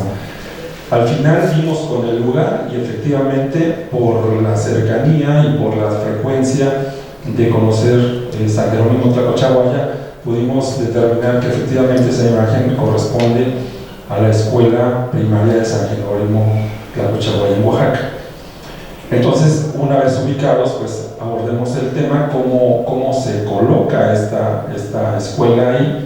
Y lo que hemos encontrado son estos indicios, ¿no? Bueno, el municipio de San Jerónimo Tlacochahuaya tiene un conjunto conventual del siglo XVI, del que no vamos a hablar en este momento. Está muy cerca de una zona arqueológica, y esas son las preexistencias culturales. El polígono donde está el exconvento está ahí marcado, lo voy a señalar acá, y donde va a estar situada esta aula, esta escuela rural, va a ser en la parte sur. Esto también es parte de la historia de la población, en la que obviamente hubo una fractura, una separación entre iglesia y Estado, y ese polígono religioso va a ser tajantemente cortado, ¿no?, como parte de esta estrategia política. La primera escuela estuvo adosada al exconvento, al atrio, y digo adosada porque está literalmente a un lado de la barda atrial, y pues era simplemente esta crujía con unos salones. Así es como empezó la educación en Tlacochahuaya. Hay que decir que por las entrevistas que hemos tenido nos decían, es que en Tlacochahuaya primero había que trabajar antes que aprender, había que ir al campo a traer el sustento de todos los días, entonces los niños pues ayudaban más en el campo y poco para ir a la escuela. Tener un aula o un conjunto de aulas en una población rural era un reto, ¿no? Y era una oportunidad de transformación. Pero ya dentro de la búsqueda resulta muy interesante que el mismo Palacio Municipal tiene en su acervo, literal en las paredes del Palacio Municipal, una serie de fotografías, las pocas que tienen en este archivo, y esto para nosotros es una pepita de oro, pues para indagar en dónde están estos registros. Pues bueno, ahí están las muestras, lo tienen de una manera no tan cuidada estas fotografías. Nos facilitaron, eso sí, las fotografías, y a partir de ahí pudimos rastrear esto que ocurrió con los pobladores, con la ayuda, con el tequio, que es una forma natural en Tlacochahuaya, en Oaxaca, de construir colectivamente. En la foto 1 podemos ver, ahora sí, el exconvento de la parte sur, en donde se está abriendo la cepa para empezar la construcción, la colocación de la primera piedra, el acto protocolario de esta colocación en la escuela vieja que les he mostrado, y las siguientes fotografías pues ya son de la inauguración, en donde obviamente los gobernadores hacen presencia, pero aquí recalcar que el periodo de Alfonso Pérez Garza fue fundamental. Lo que les mostramos en el 18 está enclavado en ese periodo de gobierno, y obviamente aquí la participación del gobierno estatal va a ser muy importante, ¿no? Fotos del mismo archivo municipal, en donde pues algo tan simbólico como el izamiento de bandera en este acto inaugural va a ser muy importante como testimonio de época. La develación de la placa, que ya no existe, pero está el testimonio por lo menos de dónde estuvo esa placa, y las escasas imágenes que se encuentran también, ¿no? Recalcar que la escuela tiene el nombre de Leyes de Reforma, que vuelve a remarcar obviamente esta separación tajante. La posterior escuela de los 70s se va a llamar Felipe Carrillo Puerto, un poco en ese mismo tono, y sobre todo porque Tlacochahuaya también tiene una historia de combate muy importante, ¿no? Que tenemos que seguir rastreando. Siguientes imágenes, espacios que nos parecían muy interesantes, de dónde estuvieron estos espacios en donde las actividades culturales de los niños se manifestaban. Parecía que era un espacio de transición, no teníamos claro exactamente dónde era, pero bueno, seguíamos indagando y resulta que nos topamos con esto. Se ha hablado ahorita de núcleo sanitario y de grandes núcleos sanitarios, pero ahí era el núcleo sanitario solamente con 2 espacios, niños y niñas, y se acabó. Y esto era la imagen de cómo se construyó, los materiales, las cubiertas y la posición en el predio, y sobre todo, si ven acá, pues en los años en los que no había pavimentación, cercas de cactus, de carrizo y demás. Esta era, nuevamente, al regresar a la imagen, esta era la zonificación. Aquí estamos en las aulas. Nos han contado un teatro al aire libre que es previo a esta nueva escuela, el patio que funcionaba pues para el recreo de los niños, los baños que acabamos de ver, y delimitando obviamente esta separación, una especie de huerto para los niños que no tenían necesidad. Los niños tenían sus campos de cultivo y podían hacerlo, pero ahí volvían a tener la práctica, ¿no?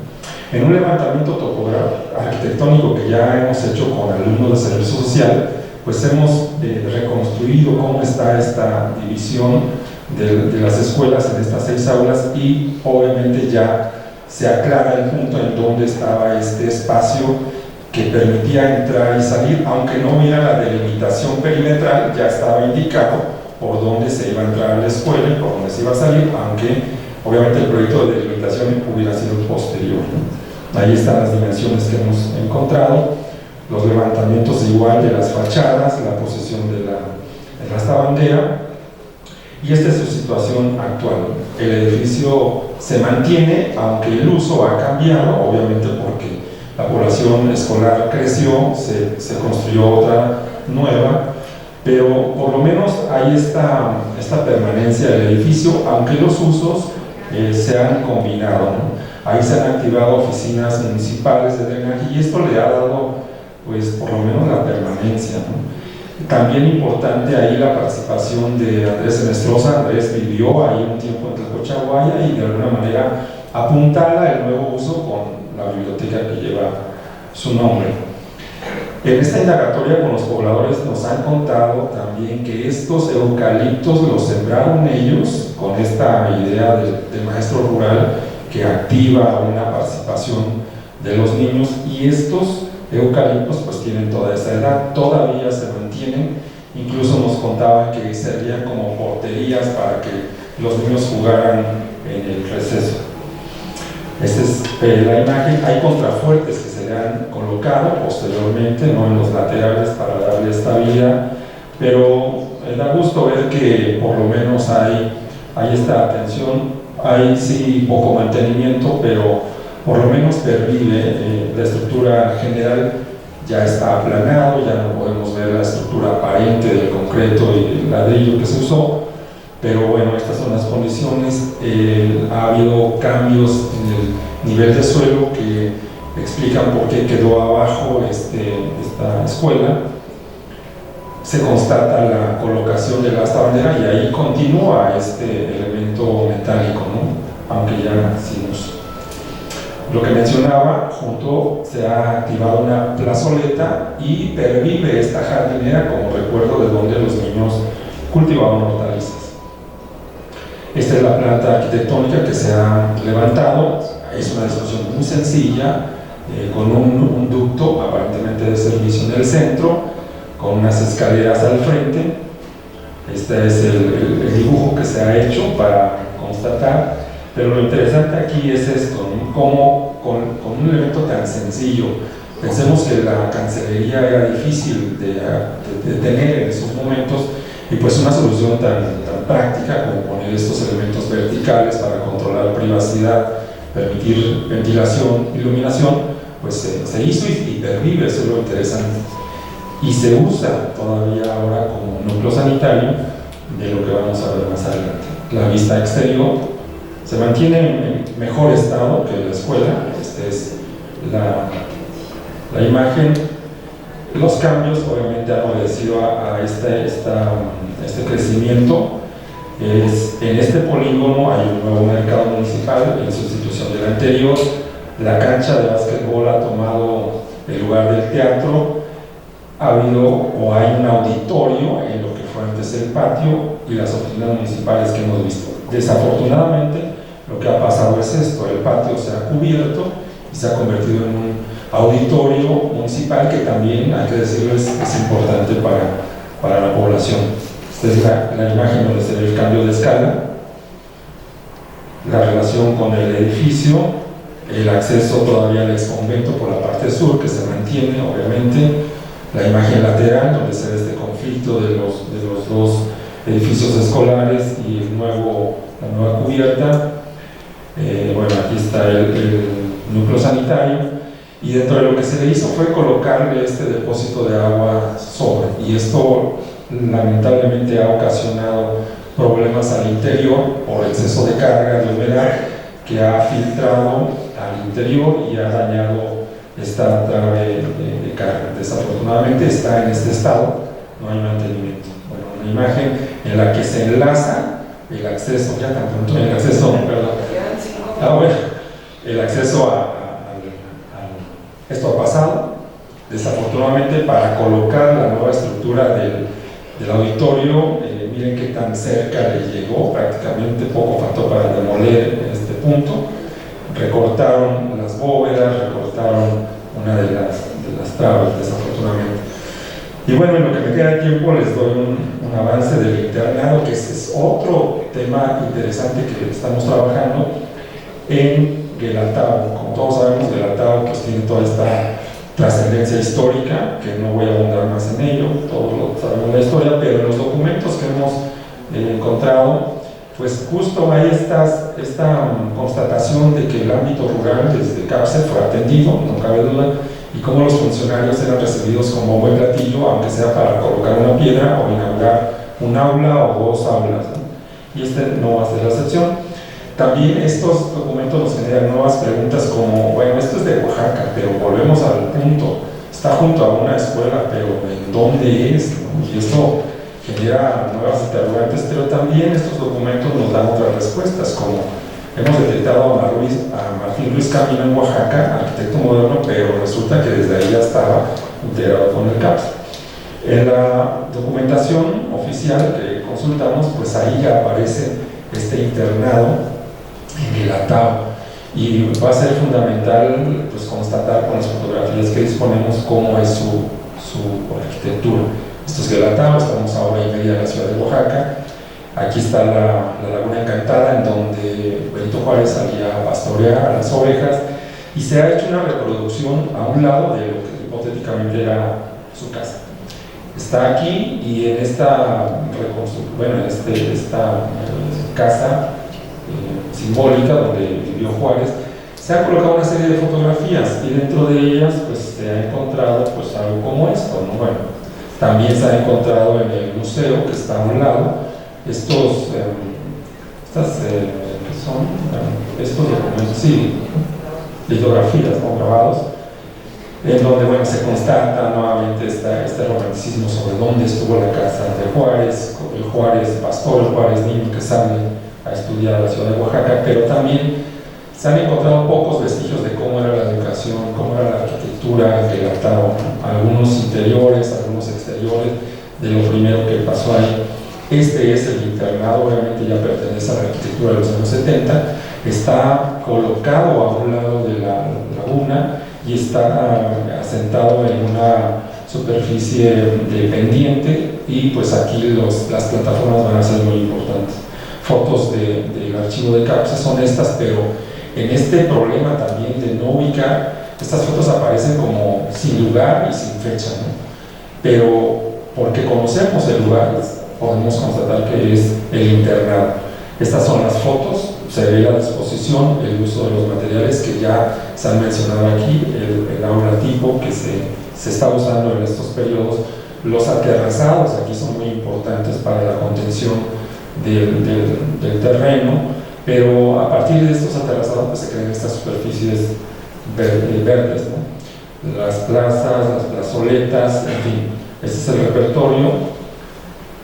Quiero decir también que hay fotografías que no corresponden exactamente al internado de Guelatao, pero sí a Oaxaca, y sí nos dan una idea de cómo los dormitorios servían, ¿no? Cómo se amueblaban, los comedores, los talleres que también van a ser muy importantes para la educación técnica de los jóvenes, talleres en el interior, en el exterior.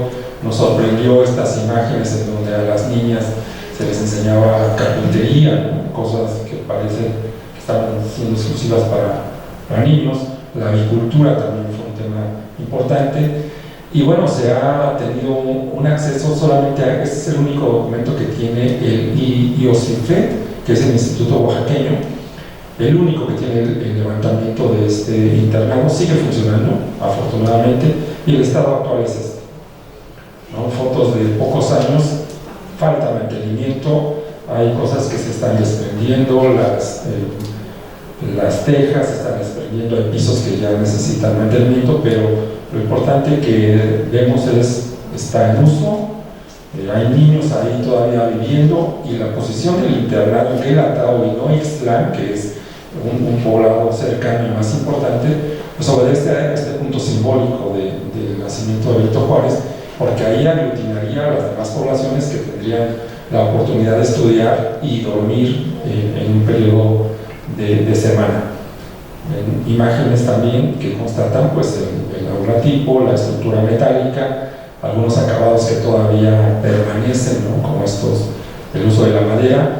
Estamos en un lugar maderero que tiene su aserradero que produce madera, no sabemos si se haya ocupado de ahí. Adosamientos que se han hecho, adecuaciones también, pero digo, la verdad es que es un espacio que se disfruta, y lo disfruta la población porque no tiene un perímetro delimitado. Ahí la gente sube, lo ocupa como un vestíbulo para ir a los demás lugares de la población, ¿no? Otras imágenes, el estado es aceptable, los interiores, exteriores, y creo que ya me comí un minuto de tiempo. Pues muchas gracias.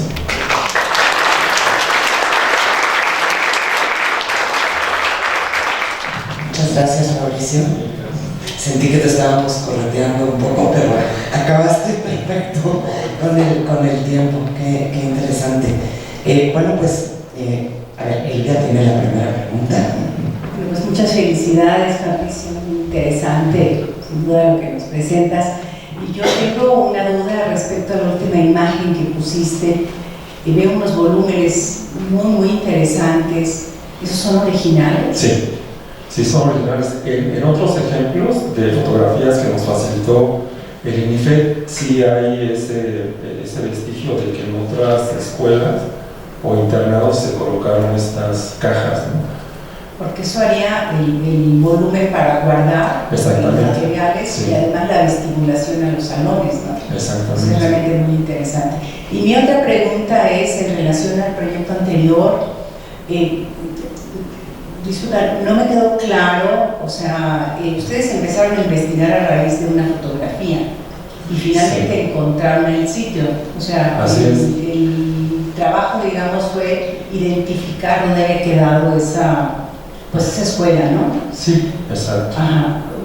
La verdad es que me parece muy bonito la plástica y los aspectos formales de esas bóvedas. Sí. Y quisiera preguntarte, ese sí es un sistema constructivo que maneja la gente de la zona, me imagino, ¿no? Así es. Sí, incluso no lo mostramos, pero todavía hay viviendas ahí en Tlacochahuaya de época que usaban esa bóveda. Entonces sí está, no es lo normal, pero sí hay ejemplos en las que ya se estaban usando este tipo de cubierta. Hay que señalar ahí también que la mano de obra no tan especializada permitió resolver un tema de cubierta como esta, ¿no? Entonces, sí hay ejemplos todavía de esta arquitectura habitacional con bóvedas de ladrillo, de doble capa de ladrillo. Y la verdad, pensamos que, aún a pesar que tiene esta relación con la arquitectura habitacional, hay acentuaciones que en su momento, estamos hablando de 1958, ya casi 70 años, pues generó un cambio de percepción, porque pues no es lo mismo tener una casa con 2 o 3 bovedillas a tener un conjunto de casi 40 metros de largo, con esta repetición, con unos aleros de casi 1,5 metros a ambos lados, que lo posibilitaba pues el material del concreto, pero en la población dominaba también el adobe, dominaba losas inclinadas, pero pues esto es lo que llegó a construirse, ¿no?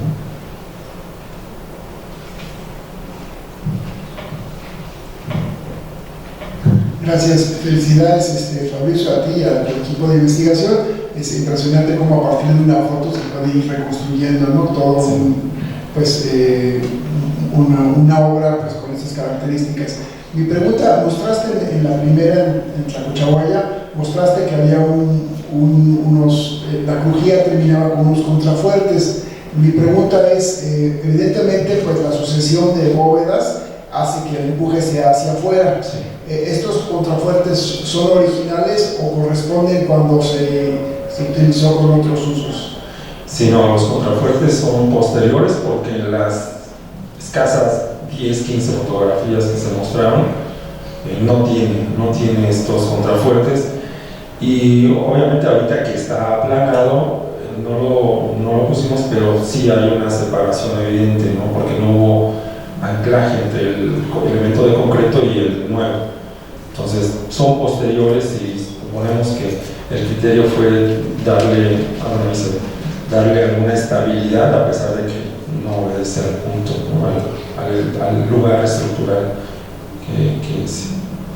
Sí.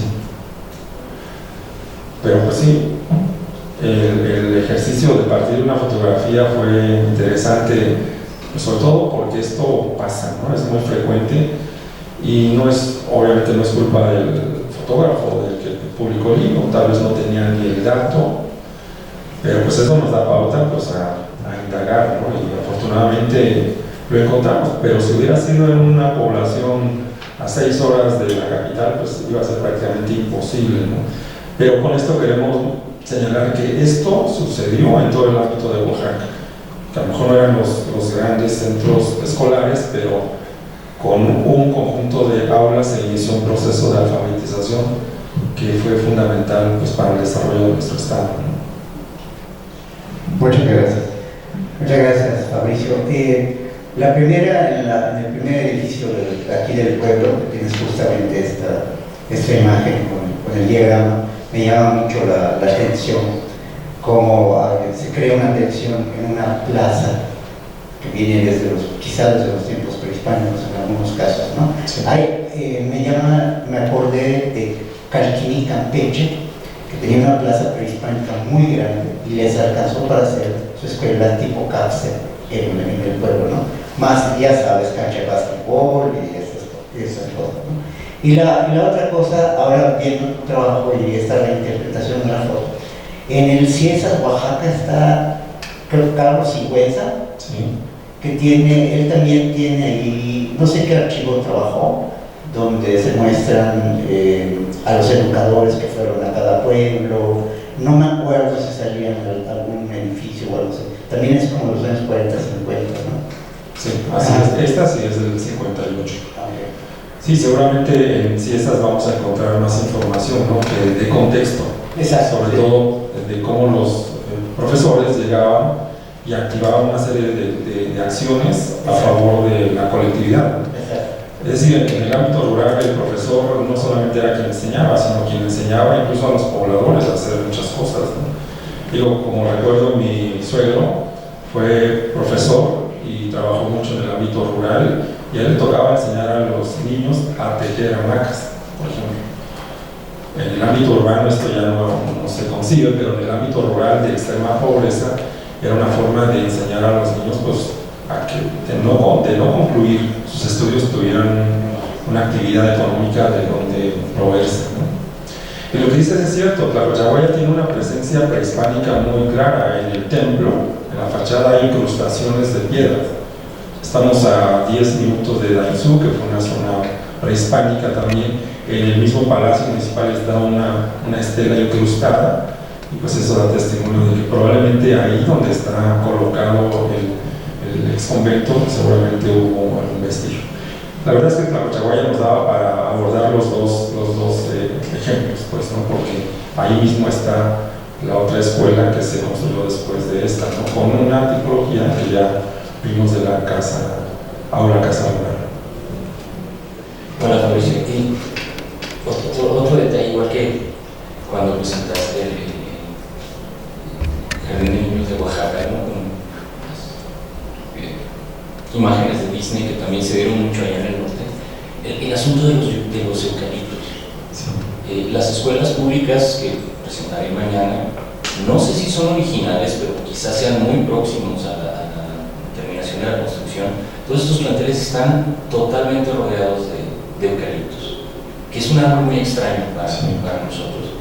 Y también, en esas mismas fechas, empezaron a llegar, la verdad no sé de dónde, pero cuando fui por primera vez a Mérida, me di cuenta que estaban estos árboles también, que nosotros llamamos yucatecos, que es una suerte de ficus extremadamente frondoso, maravilloso, que no tenía nada que hacer en su lugar, pero sirvió para jardinar muchos lugares.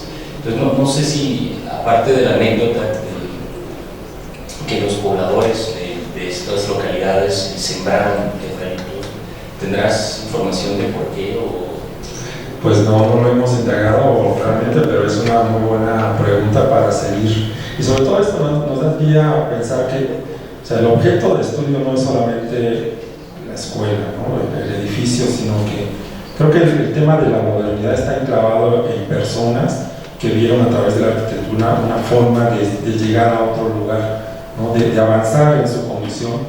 Y vemos que aquí los pobladores jugaron un papel fundamental desde la construcción. Inclusive uno de ellos nos platicaba que su papá, una persona de casi 80 años, nos platicaba que su papá fue gestor de esta escuela y que tuvo serios problemas con una sección de la población que no estaba a favor de que mutilaran la propiedad religiosa, a tal grado de que hubo violencia, pero que este papá quería que la escuela estuviera ahí con el grupo de otros papás para que los niños pues transformaran su vida, ¿no? Que al final de cuentas fue el tema.